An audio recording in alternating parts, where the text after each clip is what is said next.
আসসালামু আলাইকুম, আরেকটি নতুন ভিডিওতে আপনাদের সকলকে স্বাগতম। সো আসেন, আমরা যারা বাইক চালাই তারা তো প্রতিদিনই একটা জিনিসের সাথে সবচেয়ে বেশি রিয়ালাইজ যেটা করতে পারি সেটা হলো যদি রেখে যাই। যেমন আমি পরশুদিন বাইকটা যমুনার নিচে রাখছিলাম, যমুনাতে গেছিলাম, যমুনার নিচে বাইকটা রেখে যমুনার উপরে গেছিলাম। দেখেন আমার বাইকটা কোনো স্পট ছিল না, পলি করা। তারপরে যে এই জায়গায় একটা স্পট, এই জায়গায় একটা স্পট, এটা চাবি দিয়ে ঘষা ছাড়া হয় নাই, মানে যে কোনো এক বোধাই চাবি দিয়ে ঘষছে। এখন পলি লাগাইছি তারপরও চাবি দিয়ে ঘষছে। হয়তো আমার বাইকটার উপরে বসছে, সিটের উপরে বৈশা মানে ফোনে কথা বলছে বা কোনো একটা কারণবশত সিটের উপর বৈশা এই আকামটা করছে। এখন যেই করছেন ভাই বা যেই করছে, আমি তার প্রতি কোনো দ্বিধা রাখতেছি না বা তার প্রতি কোনো আমি গালাগালি করতেছি না। এজ এ মানুষ হিসেবে বা এজ এ হিউম্যান বিং হিসেবে কারো প্রতি গালাগালি করা একজন মানুষের উচিত না।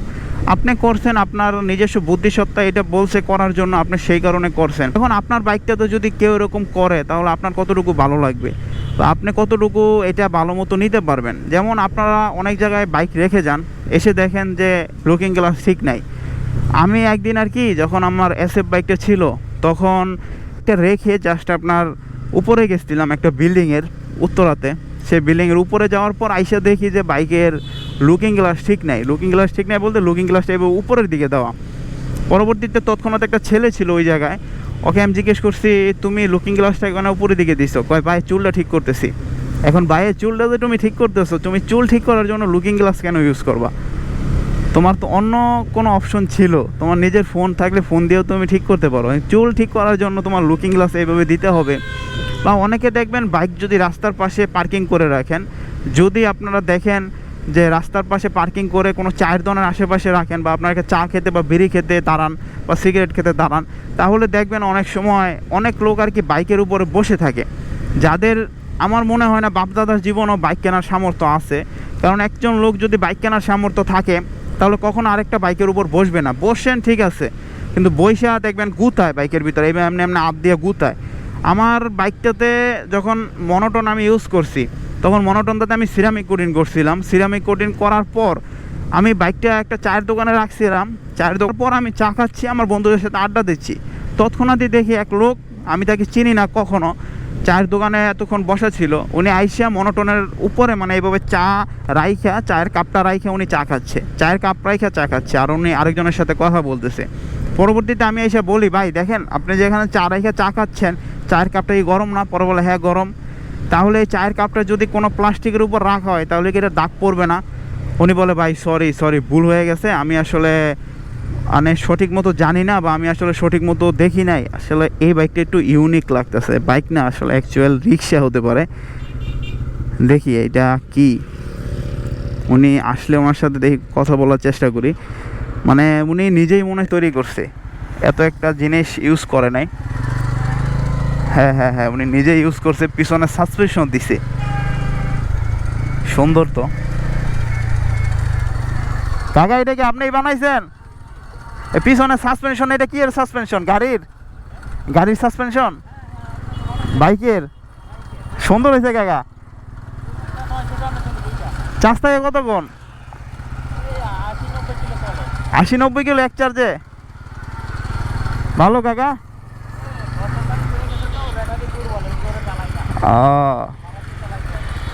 না এমনিতে ভালো হয়েছে এটা। আপনার দেখা গেল যদি আপনি কিনতেও যান ইলেকট্রিক বাইক তাইলে অনেক টাকা পড়ে যাব। বানায় নিছেন কত পড়ছে কাকা অন এভারেজ? 25,000। আচ্ছা কাকা থাকেন। মানে ওনার একটা আমি আনকমন জিনিস দেখছি যে বাইক বলতে সাইকেলের উপর বাইকের চ্যাসিস দিয়া সাসপেনশন দিয়া তারপর বানাইছে, মনে হয় 100 কোনো গাড়ির সাসপেনশন। এটা ভাই নিজের স্বপ্ন যদি নিজে ফুলফিল করা যায়, এটা মতো আনন্দ, এটার উপর বসে যে একটা আনন্দ পাওয়া যায়, সে আনন্দটা আপনি কখনো পাবেন না বা সে আনন্দটা আপনি কখনো উপলব্ধি করতে পারবেন না। আসলে যেটা বলতেছিলাম, আপনারা যারাই এরকম জিনিস করে থাকেন, যেমন আমি রাস্তাঘাটে কখনো কিন্তু কোনো বাইক যদি দাঁড়ায় থাকে সে বাইকের উপর হেলান দেওয়া বলেন, গ্যাসা দিয়ে দাঁড়িয়ে থাকা, এটা করি না। কারণ কি অনেকে বলতে পারেন আমি কি একবারে মানে সুফি সাদি হয়ে গেছি? না ভাই, আমি সুফি সাদি না। আমি বুঝি একটা বাইকার একটা বাইককে কত পরিমাণে যত্ন নেয়। যেহেতু আমি বাইক চালাই, যেহেতু আমি বাইক রাইড করি ঢাকা শহর বলেন বাংলাদেশের ভিতরে বাইক রাইড করি, বা আমার কষ্ট করে আমার নিজের টাকা দিয়ে বাইক কিনেছি, এই কারণে আমি একজন বাইকারের কষ্ট বুঝি। এখন অনেকে আসলে এই জিনিসগুলো বোঝে না, যারা আসলে বাইক রাইড করে না বা যারা আসলে বাইক সম্পর্কে ধারণা রাখে না। তো আপনারা যারা এরকম জিনিসগুলো করেন, একদম সাধারণ মানুষের কথা বলতেছি, তাদের বাইক সম্পর্কে ধারণা নাই থাকতে পারে যে বাইকের পেন কোয়ালিটি আবার কি, বাইকে ঘষাঘষি করলে আবার কি। আমার এখানে যে দাগগুলো ফালাইছে উনি 100% একজন বাইকার। কারণ একজন বাইকার ছাড়া যমুনার ওই যে পার্কিং স্থানটায় কেউ থাকবে না। আর পার্কিংয়ে একজন বাইকার অথবা একজন ড্রাইভার ছাড়া আমার মনে হয় না কেউ যায়। সো যে বাইকার বা যে ড্রাইভার বাইক করেছেন, আমি তাদের প্রতি দ্বিমত রাখতেছি না যে এটা অনেক খারাপ করছেন বা এটা আসলে করা উচিত হয় নাই বা এটা আদৌ আপনার বেটার হয় নাই একজনকে গাড়ি করার জন্য। আপনার মনে হয়েছে আপনি করছেন, দেখা গেছে আমার হয়তো এটা পলি আছে, কোনো সমস্যা হয় নাই, কিন্তু একটা লোকের যদি আপনি প্লাস্টিক বাইকের উপর স্কেচ ফালাই দেন, যেমন আমার অ্যাসেপ্টার ভিতরে কে জানে কোন দিন আপনার একটা স্কেচ ফালাইছে, সেই স্কেচটা আমি সেল করার আগ পর্যন্ত আপনার তুলতে পারি নাই। আমি অনেক পলিশ টলিশ করাইছিলাম কিন্তু আর তুলাইতে পারি নাই। পরবর্তীতে আমি এক জায়গায় কথা বলি, যেখানে স্কেচ ওঠায়, ওইখানে কথা বলার পর ওনারা আমার কাছে আপনার 3200 টাকা চাইছিল স্কেচটা ওঠানোর জন্য। পরবর্তীতে আমি আর স্কেচটা ওঠাই নাই, কারণ 3200 টাকা আমার কাছে অনেক। যারা মধ্যবিত্ত আছি তাদের কাছে 3200 টাকা অনেক, এটা স্বাভাবিক, আপনারা অনেকে বিশ্বাস করবেন। এখন আসেন আমরা যারাই আসলে এরকম সিচুয়েশনে তো পড়ছেন অনেকবার, কারণ বলতে পারবেন যে বাইক নিয়ে ঢাকা শহরে চলাচল করি বা করেন, এরকম সিচুয়েশনে পড়েন নাই, এটা অস্বাভাবিক কিছু না। কারণ ঢাকা শহরে বাইক নিয়ে চলতে গেলে অনেক প্রকার পাগল আপনি রাস্তাঘাটে দেখবেন। এই কথাগুলো বলি একটু মানে ব্লেম ল্যাঙ্গুয়েজ ইউজ করি। আমি আবার অনেকের মতো আকার ইঙ্গিতে কথা বলতে পারি না, এটা আমার আগে থেকেই স্বভাব। আমি সত্য কথা বলার চেষ্টা করি সব সময়। সো ওই রকম পাগলগুলো দেখবেন আপনার বাইক কেন, আপনার নিজেকেও মানে ঢাকা শহরের ভিতরে চলাচলের সময় যত্ন নিবে না। যত্ন বলতে আপনার সামনে ফাত করে একজন চলে আসবে দৌড় দিয়ে, উনি নিজেও তো মরবে, আপনারও মারবে।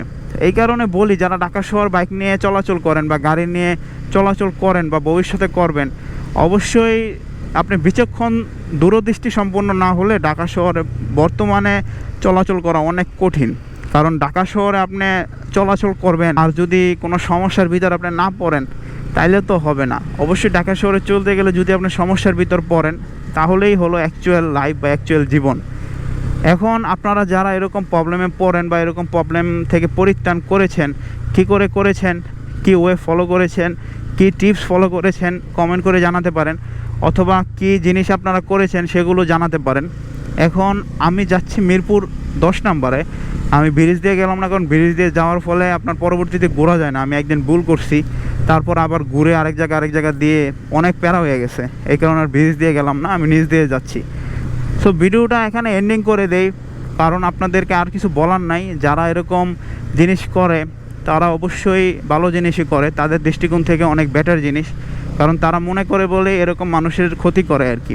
যেমন আমার এখানে দাগটা ফালাইছে, আমার কিন্তু অনেক খারাপ লাগতেছে, কারণ আমার হোক 2 টাকার বাইক, আমার হোক 1 টাকার বাইক, আমার হোক একবারে নষ্ট বাইক, আমার পুরাতন বাইক, তারপর ওই যে কাকার মতো যদি আপনার সাইকেলের উপর আমি বাইক তৈরি করি তারপরও কোনো সমস্যা নাই।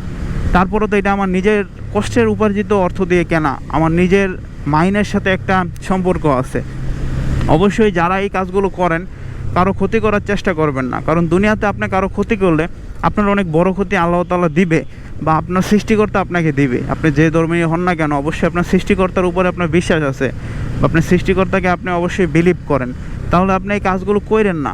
কারণ আপনার সৃষ্টিকর্তা আপনার কাছে নারাজ হইলে আপনি পরবর্তীতে অন্য কোনো ভালো কাজ করতে পারবেন না। Thank you for watching. সম্পূর্ণ ভিডিওটা দেখার জন্য অনেক ধন্যবাদ। অবশ্যই কমেন্ট করে জানাবেন ভিডিওটার কী করে ডেভেলপ করা যায়, একটি করে লাইক দিয়ে দিবেন। চ্যানেলে নতুন হয়ে থাকলে আরও কী বিষয় নিয়ে ভিডিও চান ওইটাও কমেন্ট করতে পারেন। আর কমেন্টের রিপ্লাই বলেন, কমেন্টের অ্যান্সার বলেন, আমি 100% কমেন্টগুলো দেখি। যেগুলো একবার ব্লেম কমেন্ট হয় সেগুলো রিপ্লাই আমি দেই না।